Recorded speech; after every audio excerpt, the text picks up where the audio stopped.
Static verbs में अभी मैंने मेंशन किया मॉडल ऑक्सिलरी। तो मॉडल ऑक्सिलरी कुछ तो आपने टेंथ टेबल 2 में आपने देखे। इसके अलावा चंद एक हैं जो मैंने वहां मेंशन नहीं किए थे। तो एडवांस लेवल पर ऐसे जो मॉडल ऑक्सिलरी आपको बाज दफा यूज करने में दुश्वारी पेश आती है, या उसके मुतालिक आपको जो ज्यादा हायर क्लासेस में आपको ज्यादा प्रैक्टिस नहीं मिलती। उसकी रीजन शायद ये हो कि ये समझा जाता है कि ये मॉडल ऑक्सिलरी आप पढ़ के आए हैं, लेकिन मैट्रिक में उसको जैसे अभी मैंने इग्नोर कर दिया था टेंथ लेवल 2 में, तो बहुत सारे टीचर्स जो हैं वो मैट्रिक लेवल में उसको इग्नोर करते हैं, क्योंकि ये इसका ताल्लुक जरा हायर लेवल से है और हायर लेवल पर जाकर इसको इसलिए मेंशन नहीं किया जाता।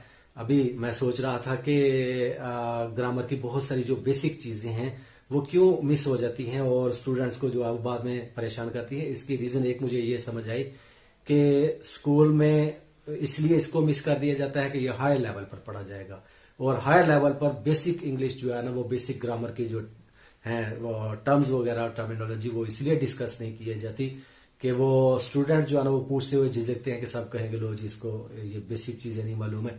और सर साहब जो है ना वो भी हायर लेवल पर जाकर इन छोटी छोटी चीजों पर ज्यादा जो है वो फिर बात करने में उनको होता है कि स्टूडेंट्स कहेंगे कि ये छोटी छोटी बातें बता रहे हैं, तो वो फिर मिस हो जाता है। स्कूल में मिस हुआ, किसी वजह से इग्नोर हुआ, और हायर क्लासेस मिसाल के तौर पर एक बहुत बड़ी चीज जो मैंने देखा कि हायर क्लासेस में मिस हो जाती है वो है सेंटेंस को नेगेटिव और इंट्रोगेटिव में बदलना।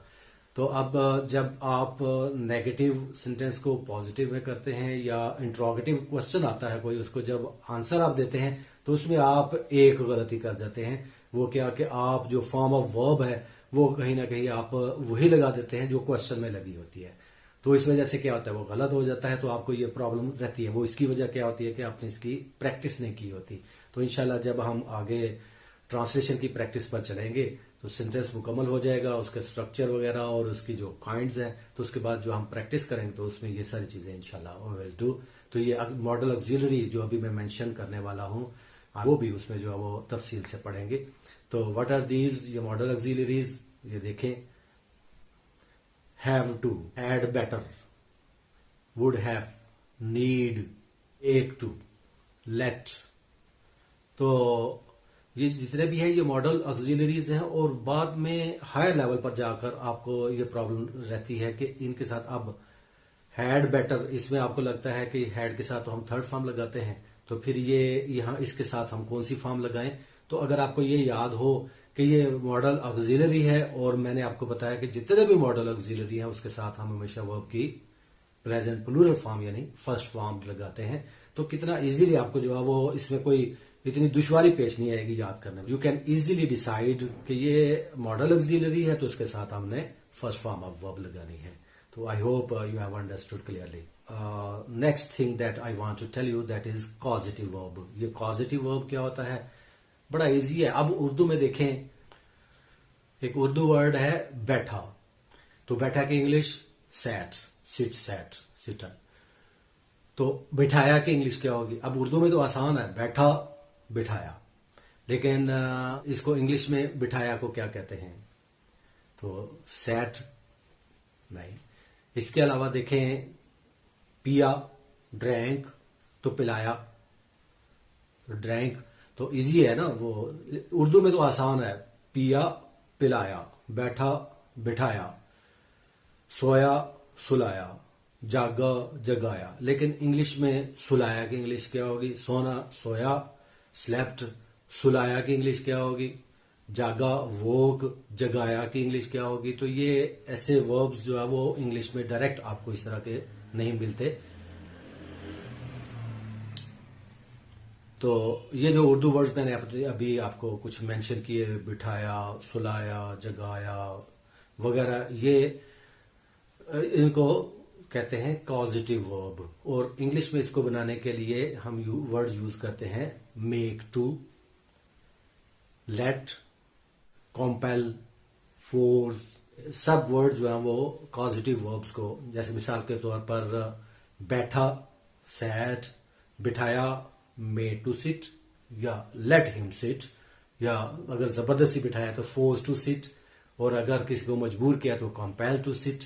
ये आप देखेंगे ये सारे वर्ड्स जो है ये कॉजिटिव वर्ब्स हैं। तो कॉजिटिव वर्ब मेक टू बहुत ज्यादा यूज होता है, और इसके अलावा लेट और इसके अलावा हेल्प और भी बहुत सारे जो है ये सारे पॉजिटिव वर्ब के तौर पर यूज होते हैं। और ये क्या करते हैं कि एक्शन को जो है वो खुद परफॉर्म करने की बजाय किसी से अगर परफॉर्म करने पर उसको कंपेल किया जाए तो ये पॉजिटिव वर्ब्स इस्तेमाल करते हैं।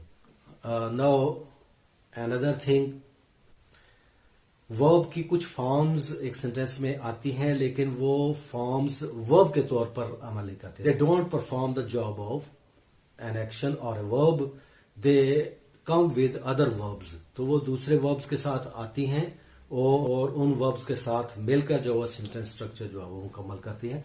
तो वो तीन काइंड जो हम मेंशन करने वाले उनमें से एक इन्फिनिटिव, देन पार्टिसिपल और थर्ड जेरेंड।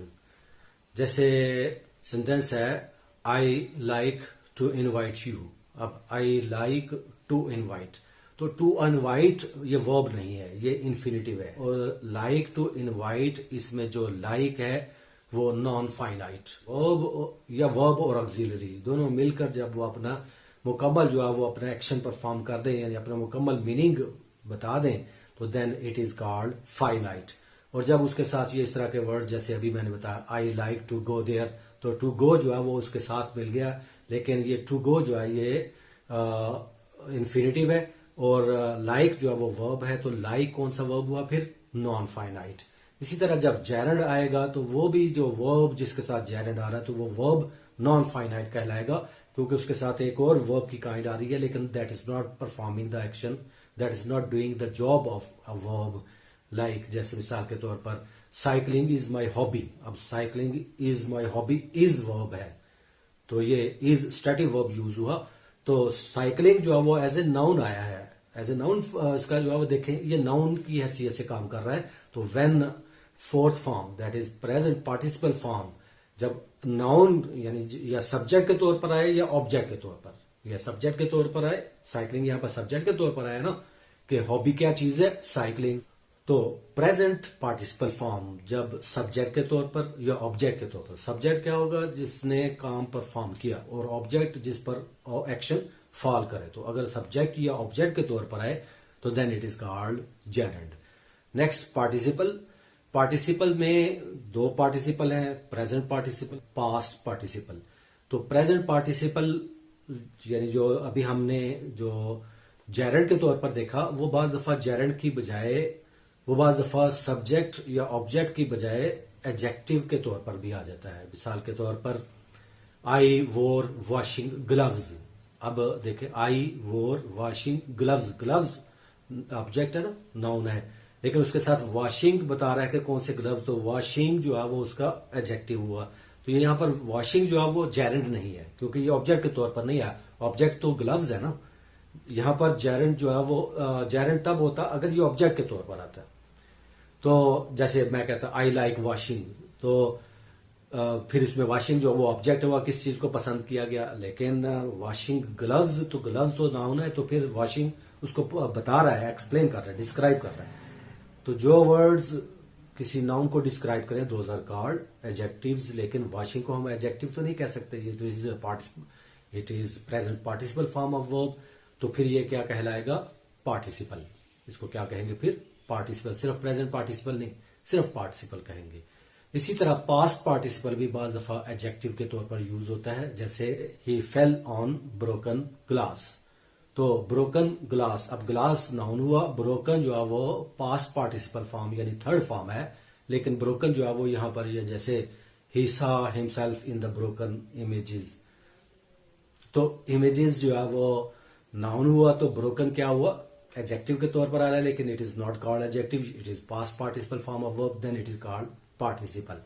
तो प्रेजेंट पार्टिसिपल या पास्ट पार्टिसिपल जब एडजेक्टिव के तौर पर यूज होंगे तो then they are called participles. तो जब वर्ब के साथ इसके अलावा आप सेंटेंस में इन्फिनिटिव या जेरेंड या पार्टिसिपल देखें तो then that verb is called non finite, then that verb is called non finite. Non finite इसलिए कि इसके साथ जेरेंड, इन्फिनिटिव और पार्टिसिपल मौजूद है। तो वर्ब्स के मुतालिक कुछ और सीक्रेट चीजें भी हैं, वो नेक्स्ट लेक्चर में इंशाल्लाह। तो तब तक थैंक यू, अल्लाह हाफिज।